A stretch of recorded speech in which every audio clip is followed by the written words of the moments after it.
अल्हम्दुलिल्लाहि रब्बिल आलमीन। तमाम तारीफें उस अल्लाह की जिसकी हम इबादत करते हैं, जिसकी प्रार्थना करते हैं। व तुइज्जु मन तशा व तुज़िल्लु मन तशा।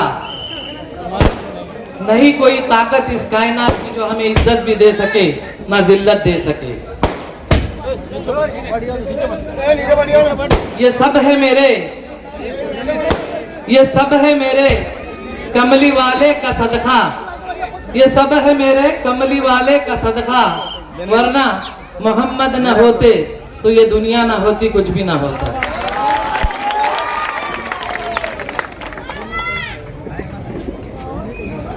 सबसे पहले मेरा रब और उसके बाद मेरे नबी, उसके अलावा दुनिया में मेरे लिए कोई अहमियत नहीं रखता। नंदुरबार के सभी भाई बुजुर्ग दोस्त, मैं यहाँ पर मेरे अजीज दोस्त माननीय आमदार चंद्रकांत जी रघुवंशी, जिनको हम आप प्यार से चंदू भैया कहते हैं, इनकी दावत पर मैं यहाँ पर 2 तारीख को होने वाली नंदुरबार नगर परिषद की निवडणूक के प्रचार के लिए इस शहर में आया हूँ। और इस अवसर पर मंच पर विराजमान मेरे अजीज चंदू भैया, उसके बाद परवेज खान और मक्कू सेठ, जिनका अभी हर तकरीर करने वाले ने नाम लिया। दूसरे हमारे जो उम्मीदवार है रोशन आपा, इमरान खान, मेहरुन्निसा, मेमन, सकीना बी, प्रीतम ढंडोरे, रमोना, इमरान मंसूरी, दिलावर कादर बाशा, इन्होंने समर्थन दिया है।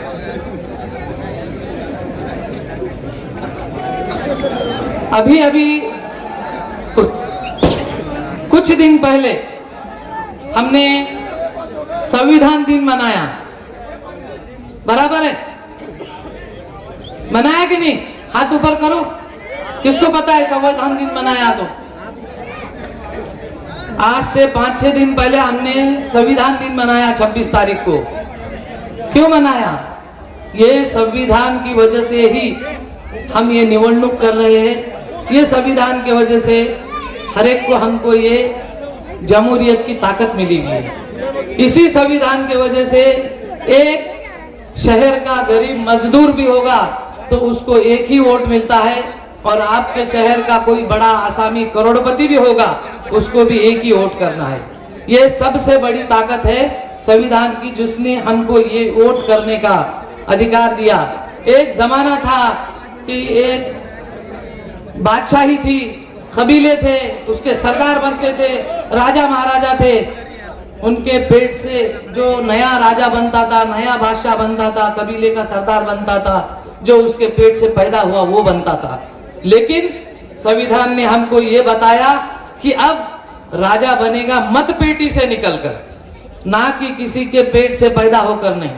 तो ये संविधान की हमको ताकत मिली है, ये वोट की ताकत मिली है। हमारे पास हम लोग खासदार चुनकर देते हैं, उसके बाद आमदार चुनकर देते हैं। उसके बावजूद हमारे इलाके से ये नगर पालिका का इलेक्शन क्यों होता है? ये कभी सोचा आपने कि नगर पालिका का इलेक्शन क्यों बना है? नगर पालिका क्यों बनी है? नगर पालिका इसलिए बनी है कि इस मुल्क के, भारत देश के कोने के सबसे छोटी मोहल्ले के सबसे छोटे घर में रहने वाले इंसान को डेवलपमेंट और उसकी प्राथमिक जरूरत का साधन पहुंच सके। सिर्फ नगर अध्यक्ष भी बना सकते थे, लेकिन मोहल्ले के लिए एक नगर सेवक बनाया। क्यों? कि हर एक छोटे से छोटा जो इंसान है वो आमदार तक नहीं पहुंच सकता, वो खासदार तक नहीं पहुंच सकता, वो मुख्यमंत्री तक नहीं पहुंच सकता, वो लेकिन नगर सेवक के पास अपनी बात रख सकता है।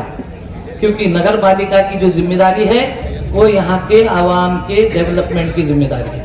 तो हम जब वोट करते हैं तो हमारा नजरिया ये होना चाहिए कि जो मेरा वोट है वो इस शहर के डेवलपमेंट के लिए वोट है, ना किसी पार्टी को है ना व्यक्ति को है। ये वोट है डेवलपमेंट के लिए। मैं वकालत दे रहा हूं, एक व्यक्ति अपनी तरफ से एक वकालत देता है कि मैं इस मेंबर को चुनाव में खड़े रहने के लिए, मेरे शहर की डेवलपमेंट के लिए मैं उसको शहादत दे रहा हूं। तो ये अहमियत है इस चीज की।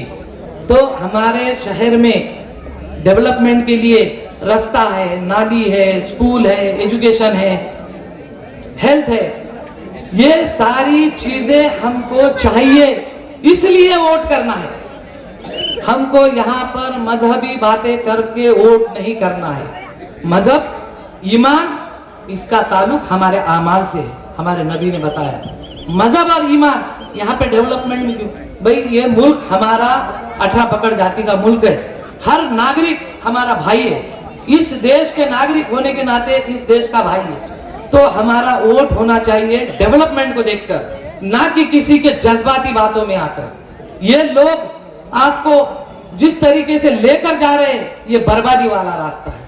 मजहब के नाम पर बताकर दूसरों के, खास तौर से शिवसेना पार्टी के नाम से हमारे जो नेता है एकनाथ शिंदे साहब, इनके नाम से डराया जाता है, कहा जाता है कि ये पार्टी अगर सत्ता में आएगी तो मुसलमानों के साथ नाइंसाफी करेंगे, अल्पसंख्यक समाज के साथ अत्याचार होगा, अल्पसंख्यक समाज को जीना मुश्किल होगा।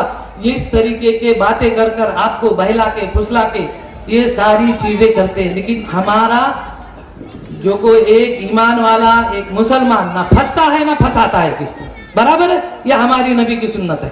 तो हक बात यह है कि हमें डेवलपमेंट कौन दे सकता है?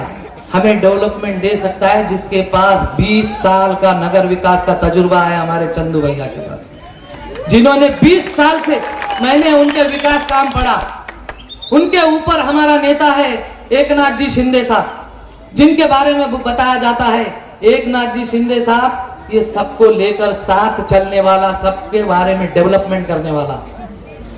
शिवसेना हिंदुत्ववादी पार्टी है ये कहा जाता है, बेशक है, लेकिन जब सत्ता में आती है तो सब समाज को लेकर चलती है। इसकी जिंदा मिसाल है, जब एकनाथ जी शिंदे साहब मुख्यमंत्री बने तो अल्पसंख्यक विभाग के भी मंत्री थे वो, बराबर है चंदू भैया। काफी दिनों तक अल्पसंख्यक मंत्रालय का चार्ज था उनके पास। क्या कहने, जब वो अल्पसंख्यक विभाग के मंत्री बने, अल्पसंख्यक के तो भाग ही खुल गए। आप निकाल कर देखो 2022 से 24 में अल्पसंख्यक विभाग के अंदर जो आते हैं हमारे, हमको मुसलमानों के डेवलपमेंट के लिए बनाया हुआ विभाग है, जिसके अंदर वक्फ बोर्ड है, अल्पसंख्यक आयोग है, जिसके अंदर मौलाना आजाद आर्थिक विकास महामंडल है, जिसके अंदर जो है तो उर्दू अकेडमी है, जिसके अंदर हमारे माइनॉरिटी डेवलपमेंट के एरिया को विकास करने के लिए स्वतंत्र विभाग है। तो इस मामले में जब मुख्यमंत्री बने तो उन्होंने, इस मामले में जब वो मंत्री बने तो सबसे ज्यादा मौलाना आजाद को फंड देने वाला मंत्री बना एकनाथ जी शिंदे साहब। महाराष्ट्र वक्फ बोर्ड, जिसका सिर्फ औरंगाबाद संभाजी नगर में ऑफिस था, हेड ऑफिस, और बाकी जगह पे ऑफिस नहीं था, हमारे कामकाज करने में तकलीफें होती थी। बंबई में ऑफिस था, मुंबई में हमारा इतना छोटा ऑफिस था, तो मैं तो कहता हूँ इनकी दुकान थोड़ी बड़ी है, ये मोबाइल की जो देख रहा हूँ मैं सामने, इससे भी छोटा ऑफिस था मुंबई का। मैं जिस दिन चेयरमैन गया, चेयरमैन बना, मैं साहब के पास गया, मैं साहब इतने छोटे ऑफिस में नहीं बैठने वाला। मैं, चंदू भैया को मालूम है, मैं उनके पास बिल्कुल बच्चे की तरह जिद करता और वो भी मुझे बच्चे की तरह प्यार करते। उन्होंने कहा तुझे ऑफिस कहाँ बनाना है वक्फ बोर्ड का? मैंने बोला मुझे नरीमन पॉइंट पे बना देंगे। आज नरीमन पॉइंट पे सी फेस ऑफिस है, अगर कोई बंबई आता है तो उनको मैं दावत देता हूँ, मुंबई आओ तो देखो वक्फ बोर्ड का ऑफिस। साहब मुख्यमंत्री थे, उन्होंने खुद आके रिबन काटी और उसका उद्घाटन किया। महाराष्ट्र के, इतना ही नहीं, महाराष्ट्र के हर डिस्ट्रिक्ट में वक्फ बोर्ड का ऑफिस हुआ, उनके मंत्री अल्पसंख्यक मंत्रालय का जब उनके पास कारोबार था। जितना फंड उन्होंने दिया वक्फ बोर्ड, पिछले 50 साल में अपने आप को, ये जो सेकुलर बोलने वाले लोग हैं ना, मुसलमानों को हमारी रहबरी, हमारे सर पे से हाथ घुमाने वाले, उन्होंने कभी 2 करोड़ 3 करोड़ के ऊपर उनका फंड नहीं गया। उनके मंत्री होने के कार्यकाल में 70 करोड़ रुपए दिए उन्होंने डेवलपमेंट के लिए। तो ये मैं इसलिए बताना चाहता हूँ, हमारे मदरसों को पैसे दिए, अभी जैसा उन्होंने हमारे मुझे अभी किसी ने कहा कि स्कूलों को 2-2 लाख रुपए दिए। तो ये विजन है उनके पास। उनके पास जैसे आपके चंदू भैया के पास 20 साल से नगर विकास को क्या चाहिए, मेरे लोगों को क्या चाहिए, तो इस तरीके का अनुभव, इस तरीके का विश्वास चंदू भैया के पास है। इनकी जो बहती हुई जो नैया है इसको रोकना नहीं है। इनका जो पैनल है ये पूरा विकास की जो नहर है वो हमको रोकना नहीं है, ये नहर हमको कंटिन्यू बहाना है। और जो विकास इनके विजन में, एकनाथ जी शिंदे साहब के विजन में, और मैं ये भी कहता हूं कि यहाँ पर अगर नंदुरबार में वक्फ बोर्ड की जमीनें हैं, मैं डिस्ट्रिक्ट वक्फ ऑफिसर से पता करूंगा, तो उसके डेवलपमेंट के लिए भी फंड अलग से लाने का वादा मैं आज इस मंच से करता हूं। चंदू भैया, जब भी आप जब नगर विकास के माध्यम से वक्फ बोर्ड की प्रॉपर्टी के ऊपर स्कूल या हॉस्पिटल, अगर सिटी में प्रॉपर्टी है तो मुझे आइडेंटिफाई कराओ, एक बड़ा हॉस्पिटल या बड़ा स्कूल यहां से मैं देने का आप सबको वादा करता हूं। क्योंकि हमारे नगर सेवक चुन के आएंगे, हमारे हाथ मजबूत होंगे। कोई और आएगा हम उसको बोल नहीं सकते। हमारे एकनाथ जी शिंदे साहब के हाथ मजबूत होंगे। आज नगर विकास खाता, नगर परिषद जब चलती है तो नगर विकास खाते से उसको फंड आता है, हर नगर पालिका को आता है, लेकिन हर नगर पालिका का उसका यूटिलाइज करने का ढंग अलग होता है। लेकिन साहब का जो व्यू है नॉन करप्ट व्यू है, पैसा आता है बिना करप्शन के तो बिना करप्शन के खर्च होता है। तो इसलिए मैं फिर एक बार सबसे अपील करूंगा कि सब लोग इकट्ठा होकर एक ही निशानी पे हम सिक्का मारेंगे, धनुष्य बाण पे। एक नारा है, मैं आखिर में कहूंगा, बीजेपी का है, लेकिन मैं वो अपने धनुष्य बाण के लिए बोलता हूं, बटेंगे तो कटेंगे और एक है तो सेफ है। तो ये नारा मैं किसके लिए बोल रहा, चंदू भैया के लिए। एक भी वोट हमारा बटना नहीं चाहिए, एक भी वोट, सारे वोट एक गट्ठा बनकर डालना है। यहाँ पर अल्पसंख्यक एरिया में जो भी विकास चाहिए वो विकास चंदू भैया के माध्यम से मिलेगा। और मैं यहाँ पर भीड़ से उनके प्रचार के लिए आया हो, उनकी गारंटी लेने के लिए आया हूं।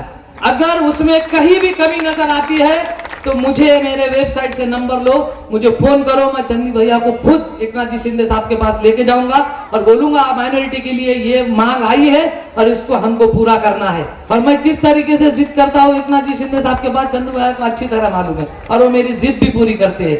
वो नेता ऐसा है, वो एक अपने कार्यकर्ता से जो मोहब्बत करता है, एक माँ की तरह मोहब्बत करता है। एक माँ किस तरीके से मोहब्बत करती है, एक बच्चा जब रोता है तो माँ उसको सबसे पहले सिर्फ सर पे हाथ नहीं घुमाती, उसको दूध भी पिलाती है। तो इस तरीके से जो है हम लोग ऐसे नेता का हाथ मजबूत करना चाहिए। हमें लगता है ऐसे नेता को आगे बढ़ाना चाहिए। आखिर में वक्त की ये है तो कमी है, पीछे से आवाज आ रही है इसलिए मैं फिर एक बार सबसे अपील करूंगा कि आने वाले 2 तारीख को भारी बहुमत से हमको नगर पालिका में चंदू भैया की पूरी टीम को भेजना है और विकास की जो गंगा है ये बहती हुई, इसको बहाते रहना है। इसमें कोई भी अड़थड़ा डालना नहीं है। कहीं भी मेरी जरूरत पड़ी आपको, मैं राज्य मंत्री दर्जे में हूँ, शासन का प्रतिनिधि हूँ, बड़ी जिम्मेदारी के साथ कह रहा हूँ, जब भी मेरी जरूरत पड़ेगी चंदू भैया के माध्यम से मेरे पास आइए, मैं आपके साथ खड़ा हूँ, आपके सुख दुख में खड़ा हूँ इंशाअल्लाह।